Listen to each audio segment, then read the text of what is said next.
Listen to a story about a man named Al. Didn't have a friend, no one was his pal. Then one day he was shooting at some cows when out came something that made him say, wow, milk it is, in a bag, what an idea. Next thing you know, old Al's a billionaire. Now all the kid and folk who once didn't care said, give me some money or we'll beat you with a stick. So he loaded them with cash and they bought Studio 6.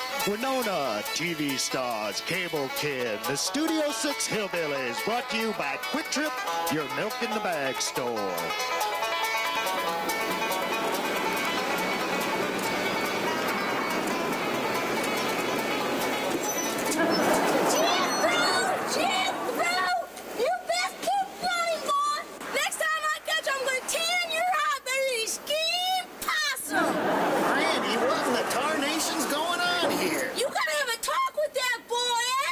What's Jethro done wrong now? He was back there in that studio trying to shoot Ellie Mae with one of those cami rods. Granny, I keep telling ya, those cami rods, they don't shoot buckshot like my gun does. They just shoot pictures. I don't want him shooting no pictures, no tarnation whole pictures anyway. See ya? Is the coast clear, Uncle Al? You're safe, boy. Granny's gone. By the way, how'd your date with Mr. Drysdale's maid go last night? Pretty good. She's awful pretty, but kind of dumb. Kind of dumb, huh? Yeah, like last night we were standing in the doorway, spooning and kissing her. Spooning, huh? Yeah, and then she said, Jethro, there's a nice sofa inside. Wouldn't you like to go in and sit down on it? So I says, no thanks. Wait a minute, Jethro. Why didn't you go inside on that sofa? Heck fire, Uncle Al. I wanted to stay outside with her. Jethro, someday I gotta have a long talk with you, boy. So as you going out with her again tonight? No, I asked her, but she said she couldn't go out with me no more. Said Mr. Drysdale's gonna fire her or something. Heck, Uncle Al, why would Mr. Drysdale want to light a pretty young'un like that on fire? Well, maybe Mr. Drysdale doesn't think she's good enough for you, boy. I suppose. Probably doesn't have no 6th grade education like me. Speaking of Mr. Drysdale, here he comes now with Miss Jane. Howdy, Mr. Drysdale, Miss Jane. Hello, Mr. Clampett, Jethro. Hello, Mr. Clampett. Hi, Jethro. Howdy, y'all. Jethro, can you ask me to go out to dinner tonight? Sure, Miss Jane. Why don't you go out to dinner tonight? That way there'll be more victuals here for me. Thanks, Jethro. I think I'll go inside and give Ellie Mae today's lessons in being a lady. Sure do appreciate you giving Ellie Mae lady lessons, Miss Jane.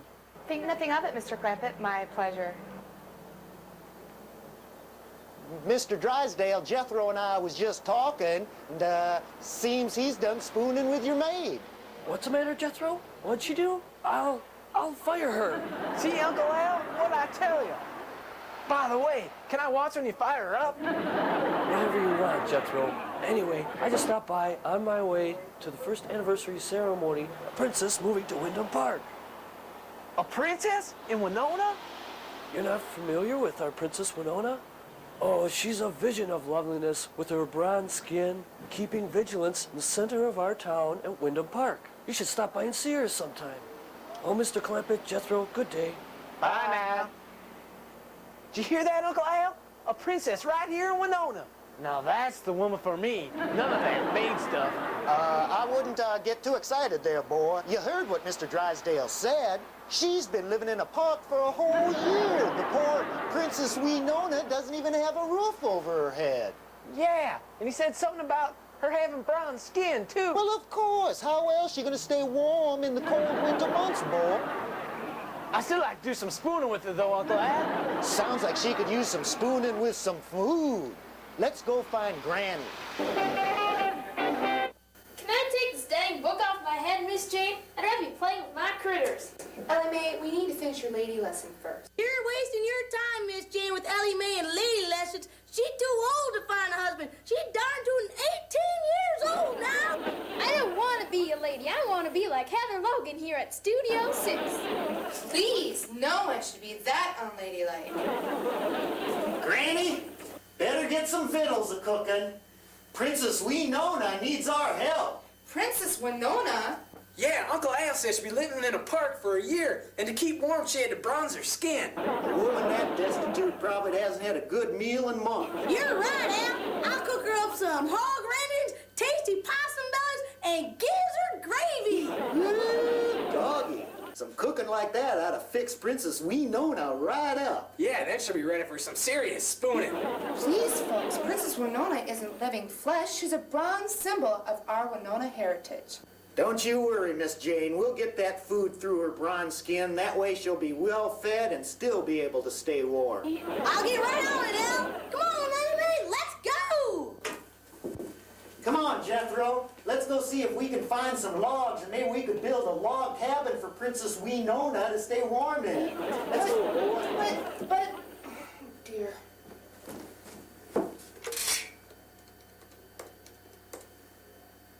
Chief, we've got a problem with the clampets.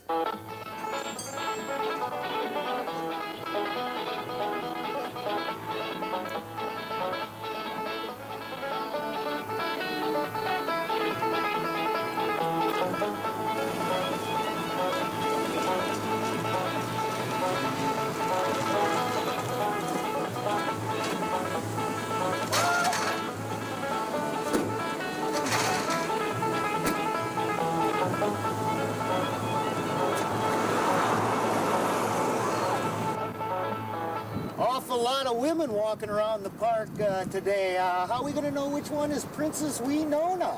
Easy, Uncle Al. She'll be the one with the bronze skin on.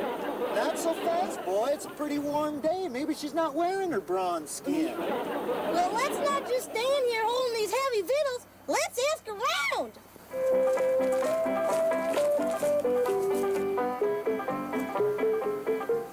Are you Princess Winona? No?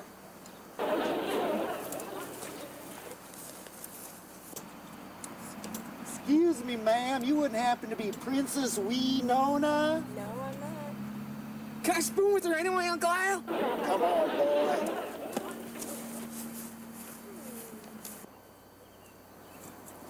Well, the Clampets are already here. Where's that secretary from the bank? She'll be here, Chief. But I still think it's the craziest idea you've ever had. Well, I didn't hear you come up with a better one. Besides, if this idea doesn't work, you'll be living in this park because you'll be fired. Really, Chief? Here comes Miss Logan now. It's about time that no good secretary earned her pay.